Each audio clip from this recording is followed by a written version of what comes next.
Здравствуйте! Вы смотрите передачу «Авторивьера». Сегодня в нашей рубрике «Гость за рулем» наш коллега Владимир Лусканов. Мы, Владимир, как и договорились ранее, проедем по маршруту в Нижнюю Шеру от Сухума, хотя мы раньше ездили из Гудауты в Нижнюю Шеру, но это было 25 лет назад. А по пути поговорим о разном, и о насущных проблемах автомобилистов, и о былом. Ну что ж, поедем, пообщаемся.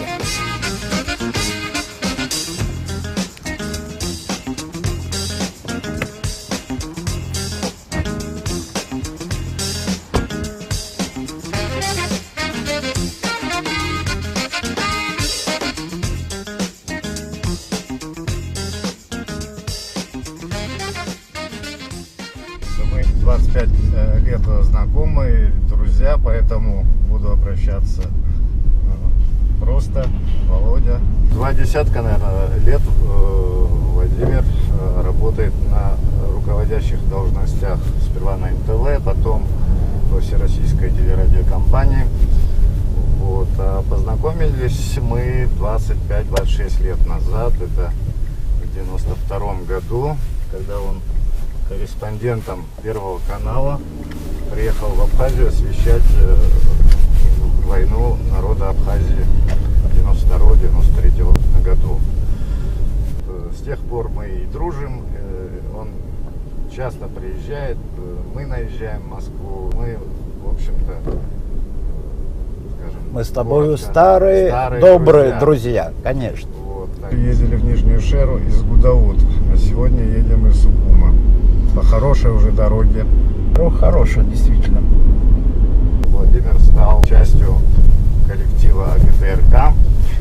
И вот он сейчас приехал на празднование 40-летия. В эти дни, когда мы снимаем передачу, у нас юбилейная дата, 40 лет абхазскому телевидению.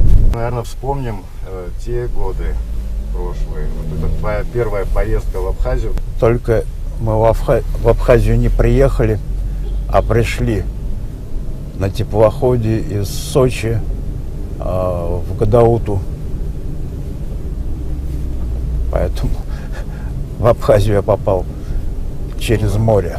Неофициально, я помню, да, там тогда надо было обогнуть Гагру, захваченную грузинскими. Да, дороги прямой не было, поэтому единственный вариант у нас был идти морем в компании отца Виссариона и гуманитарного груза, который мы должны были доставить в Гудауту. Ну, вы благополучно добрались, и, кажется, на следующий день вы попали уже... На следующий день мы стали участниками операции по освобождению Гагры. Совершенно неожиданный для нас поворот событий. Мы были абсолютно не готовы к тому, что боевые действия начнутся буквально с утра следующего дня. Но пришлось ориентироваться по месту и соображать, каким образом добраться до Гагр. Там пришлось уже большую часть дороги проходить пешим порядком, в темпе, в каком шло наступление. Владимиру присвоена награда ордена Леона, и также он получил гражданство Абхазии. Ну, гостем по определению Владимира называть в Абхазии нельзя, но хочется сказать вот что. В первую очередь Владимир исполнял свою работу как журналист, и на тот момент нам нужна была правда, чтобы из Абхазии люди получали информацию правдивую, а не тот поток лжи, который шел из грузинских СМИ. И Владимир Лусканов, Сергей Шатунов, Александр Покрышкин, Александр Поклад, Светлана Беклемищева. Можно продолжать еще целый список, которые в этом очень сильно помогли. И сопереживали, и видели всю несправедливость происходящего.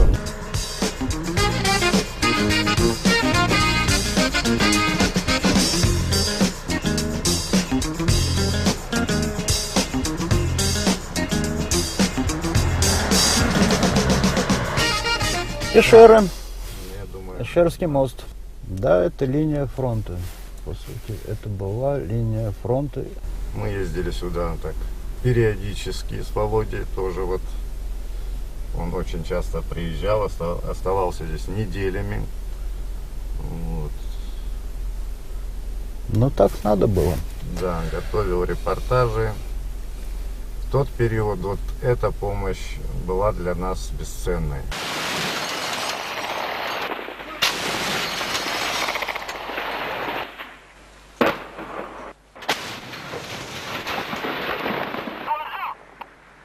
Это кто сделал?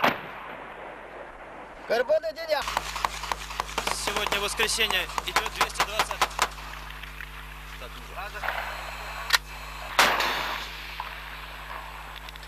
Вот мы доехали до Нижней Ишеры, до Гумесинского моста, куда мы и подъезжали. Вот ехали с Гудауты на позиции, подъезжали сюда, чуть не доезжая, вот там были позиции, сейчас чуть заросло, Ближе, правда? да, чуть дальше, да.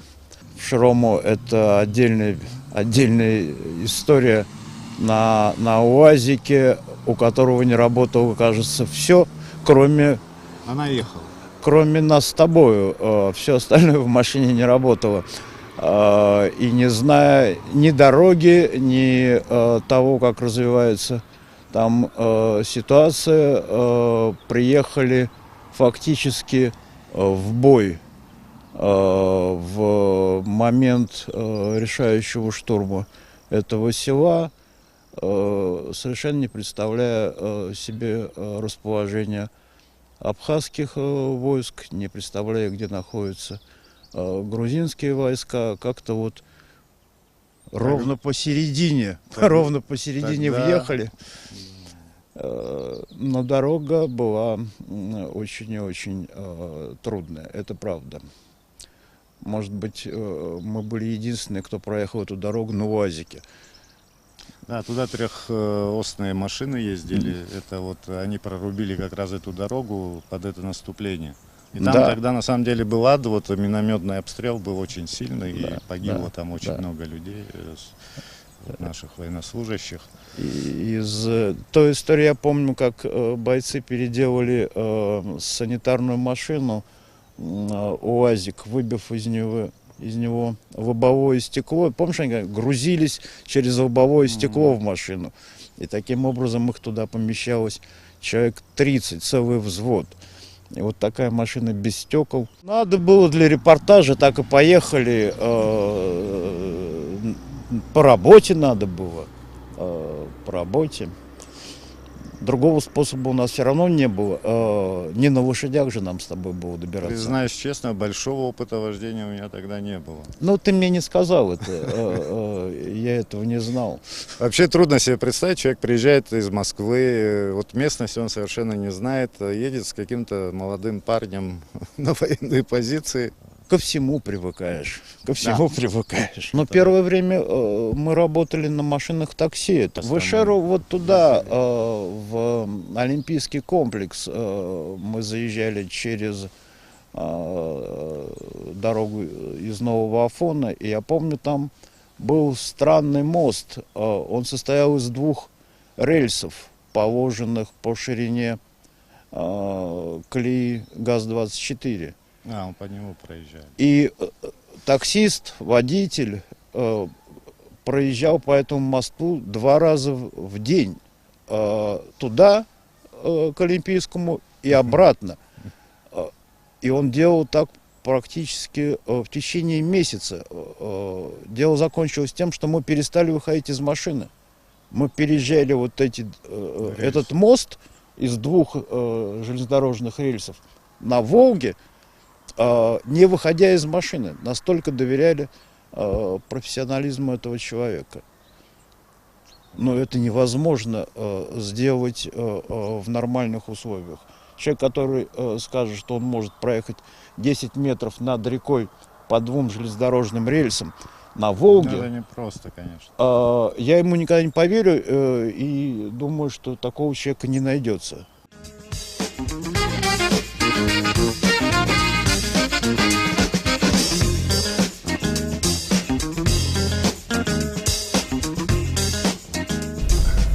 Мы сейчас вспомнили, я вам как следует представил Владимира.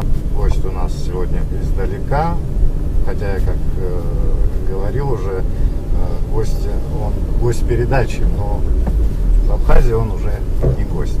Да, у нас сейчас мы празднуем 40 лет абхазской телерадиокомпании, как коллегу, как бы само собой разумеющийся, я его пригласил, но в первую очередь еще потому, что он автомобилист с юных лет, водитель с большим стажем.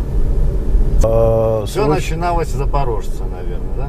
Да, первая машина это ушастый запорожец, который я научился разбирать и собирать как автомат Калашникова в любых условиях, зимой, летом, закрытыми глазами. Машина, в которой все, что можно было снять и поставить, я снимал и ставил. Я очень любил ее и до сих пор отношусь к этой машине с большим пиететом. Хотя, конечно, ездить на нем очень трудно. Ну, надо там, по-моему, не обращать внимания на датчик температуры, потому что перегревается, по-моему, Запорожец всегда. Там надо не обращать внимания ни на что. Ну вот если сравнивать те времена и нынешние, вот в плане соблюдения правил, в плане жесткости тех же административных законов, там штрафов. Но смотри, Гарик, если говорить о СССР, а потом о России, то Россию нынешнюю и бывшие автомобильные какие-то истории из далекого СССР, они, в общем-то, примерно похожи. Контроль на дорогах существовал всегда, и нарушения правил дорожного движения в той или иной степени наказывались всегда. Другое дело, что всегда было можно и в СССР, и в России решить вопрос прямо на дороге.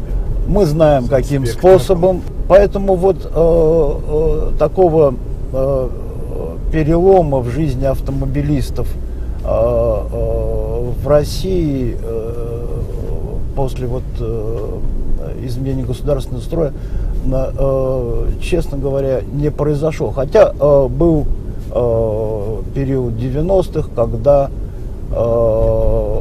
ситуация на дорогах контролировалась только теми, кто этими дорогами пользуется. То есть по усмотрению автолюбителей, да, контроля вот со стороны государственных органов какое-то время просто не было.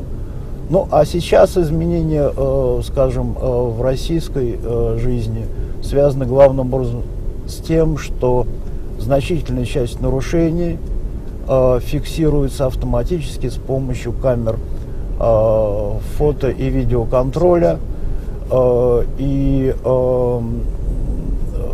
совершая поездку, ты можешь и не подозревать, как много раз тебе уже выписан штраф. Это надо иметь в виду всякий раз, когда пользуешься автомобилем на российских дорогах. Не обязательно, чтобы впереди стояла полицейская машина, да, для того, чтобы получить свою порцию неприятностей. Вот это скрытый надзор, это вот такое самое. Технологии пришли на помощь. Сегодня вообще во всех сферах жизни общества все делается технологиями. Я не знаю, правильно ли говорить, что технологии пришли на помощь, но совершенно точно можно говорить, что технологии пришли. И нам с этим надо жить, и нам это необходимо понимать. Очень важная история. Сами участники движения путем проб и ошибок в конечном итоге пришли к выводу, что на дороге необходимо придерживаться какого-то одного устава, какого-то одного кодекса поведения, какого-то одного стиля вождения, то есть правил. Любим мы правила, не любим, это история не об этом.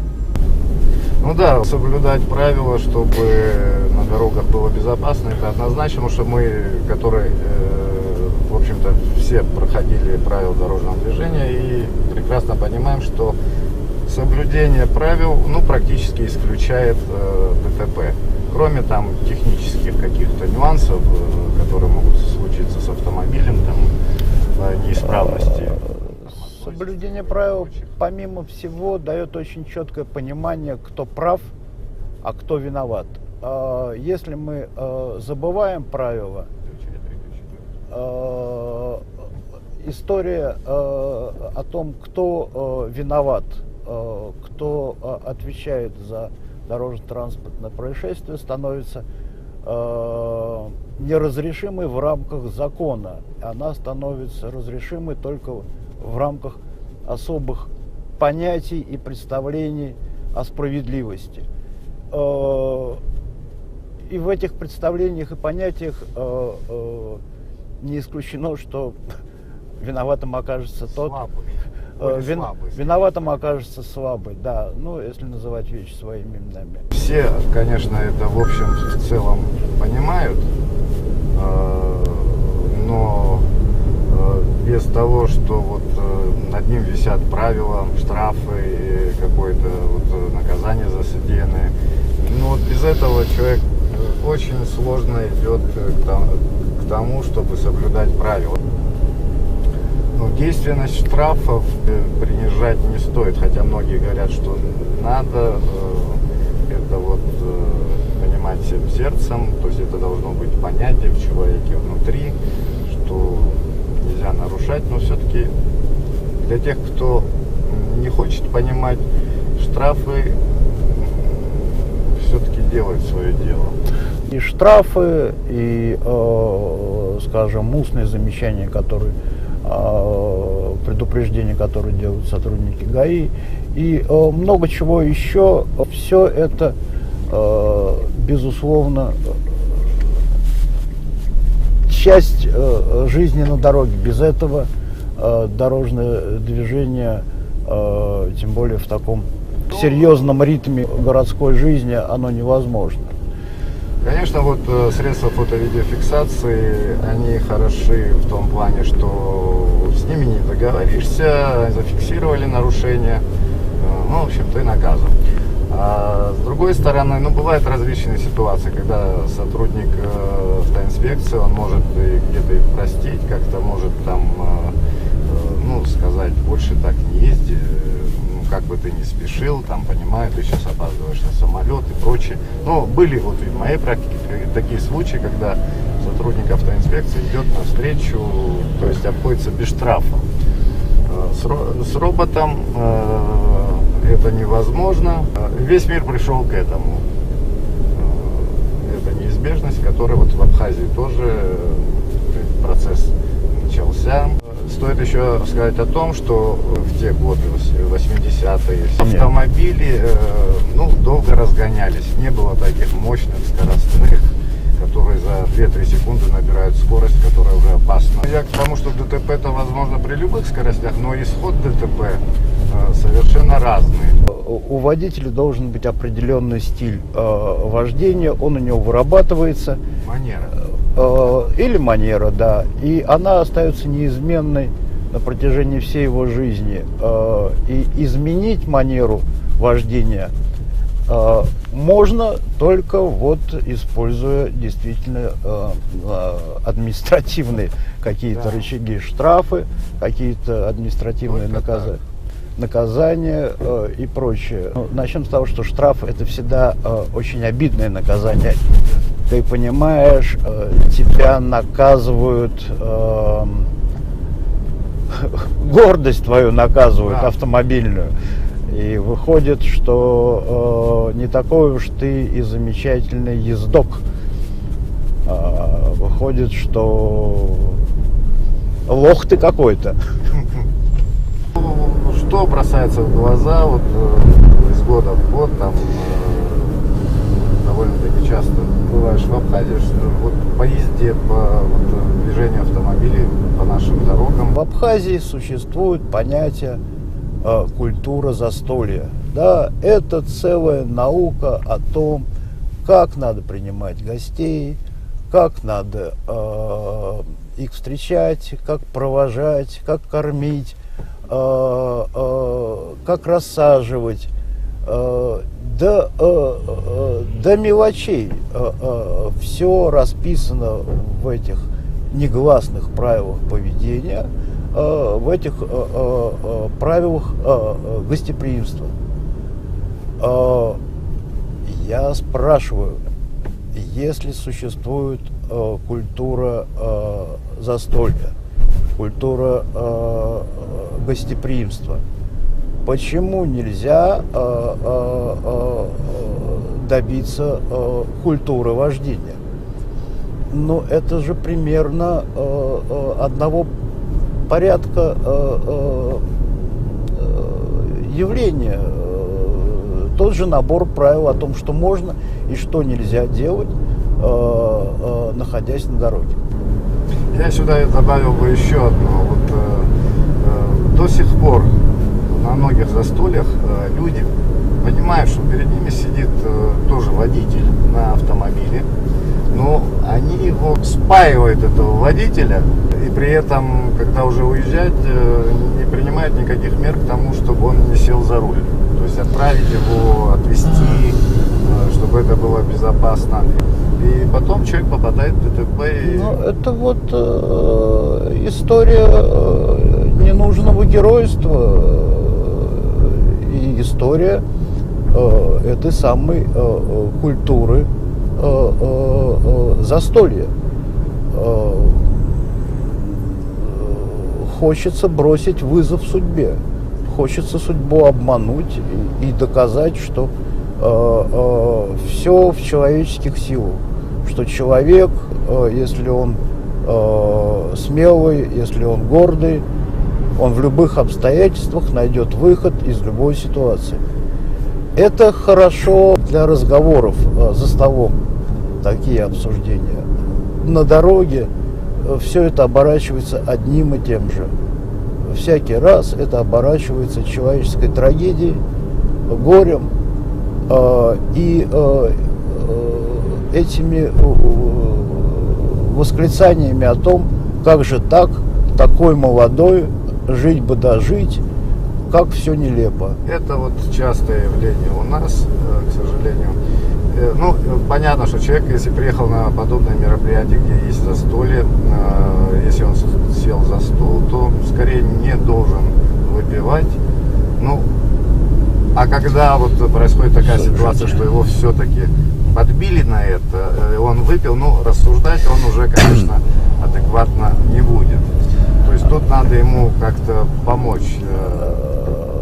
В России существует норма содержания алкоголя в крови, после которой человек считается пьяным. Она равна, я говорю про старые единицы, промилле. В промиллях сейчас просто определяют в других единицах по крови, но в переводе в промилле это примерно 0,31 промилле. Это доза, за чертой которой ты считаешься пьяным водителем. Так вот, 0,31 промилле это на самом деле 2 кружки пива, выпитые с определенным интервалом, да, или 2 бокала красного или белого вина. Я надеюсь, что нас не будет смотреть российская ГАИ, поэтому позволю себе сказать, что, в общем-то, и 0,4 промилле не является тем порогом, за которым водитель не способен, опытный водитель не способен управлять автомобилем. Поэтому выпить и сесть за руль, не будем вот такими школьными учительницами, не будем кричать о том, что это смерти подобно. Выпить и сесть за руль, это знает каждый водитель на собственном опыте, возможно. И возможно абсолютно безопасное управление. Речь идет о норме, которую должен соблюдать человек. Всего-то навсего. Можно прийти в гости, оказать уважение хозяину, без этого невозможно. Можно выпить вино. Выпил, час посидел, оно вот да, это... в этом ничего страшного нет. Все, что нужно для этого, это самодисциплина человека. Не более того. Это очень у каждого мужчины, в общем, должна быть точка отсчета своей вменяемости. Он должен понимать. Ну, для некоторых и 1, и 2 бокала, они очень приподнимают настроение. Тут все так индивидуально. На этот случай, если есть ощущение, что 1-2 бокала и тебя уже держите меня 7, на этот случай правило очень простое: не пить вовсе. Так или иначе, я тебе скажу, что вот имея почти 38 лет московского стажа, езда по Абхазии не представляется мне чем-то чрезвычайно сложным. Да, по крайней мере, я понимаю, что вся ответственность лежит исключительно на мне, и еду с двойной предосторожностью.